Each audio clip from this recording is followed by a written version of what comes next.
Welsh Labour is the branch of the United Kingdom Labour Party that operates in Wales. It is the largest and most successful political party in modern Welsh politics. With its predecessor organisations, it has won the biggest share of the vote at every UK general election since 1922, every Senedd election since 1999, and each European Parliament election from 1979 until 2004, as well as the 2014 one. Welsh Labour holds 22 of 40 Welsh seats in the UK Parliament, 29 of 60 seats in the Senedd, and 576 of 1,264 principal local authority councillors, including overall control of 10 of 22 Welsh local authorities. Welsh Labour is formally part of the Labour Party. It is not separately registered with the Electoral Commission under the terms of the Political Parties, Elections and Referendums Act. In 2016, the Labour Party conference voted for the office of Leader of Welsh Labour to exist. As such, Mark Drakeford is now leader of Welsh Labour.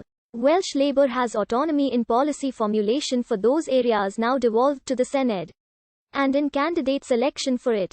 Party objectives are set by the Welsh Executive Committee, which plays a similar function to the Labour Party's National Executive Committee in devolved responsibilities. The Welsh Executive Committee is made up of representatives from each section of the party: government, MPs, MSs, MEPs, councillors, trade unions and constituency Labour parties. Each of Wales's 40 CLPs is registered as accounting units with the Electoral Commission. The party's headquarters in Cardiff organise the party's election campaigns at all levels of government, provide legal and constitutional advice, and arbitrate on certain disciplinary matters.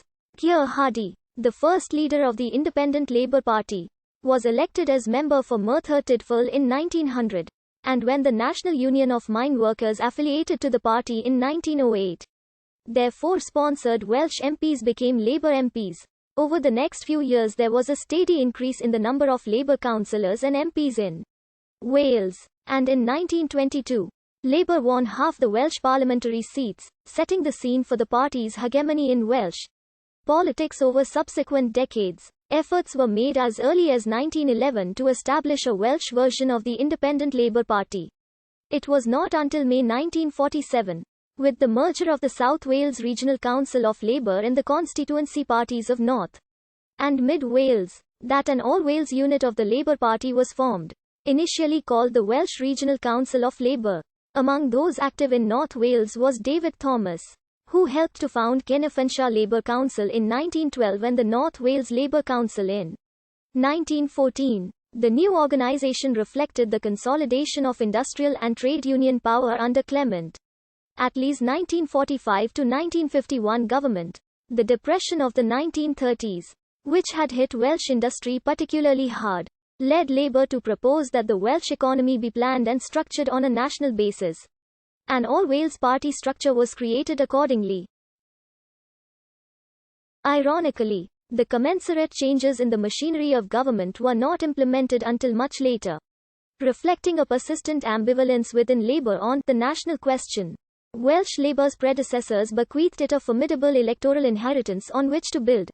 Further, the 1945 general election won the party 25 of the 36 Welsh constituencies, gaining some 58% of the popular vote.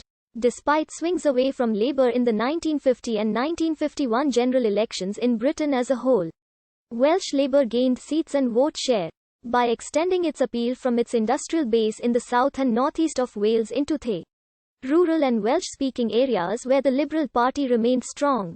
Though Labour remained in opposition throughout the 1950s, Welsh Labour polled over 50% the popular vote at each general election, winning seemingly impregnable majorities in South Wales valleys. Aneurin Bevan, for example, was routinely returned for EBBW Vale with 80% of the vote. The pattern was similar in some 15 other seats in the area. Welsh Labour showed by its actions in local government and its proposals for central government to be a modernising party committed to investment in infrastructure, serious about providing jobs and improving public services. In the 1964 general election, Welsh Labour polled some 58% of the Welsh vote and won 28 seats. The Wilson government gave Welsh Labour the chance to enact its promise to create the post of Secretary of State for Wales and a Welsh office. The pattern of hegemony seemed set to continue into the 1960s.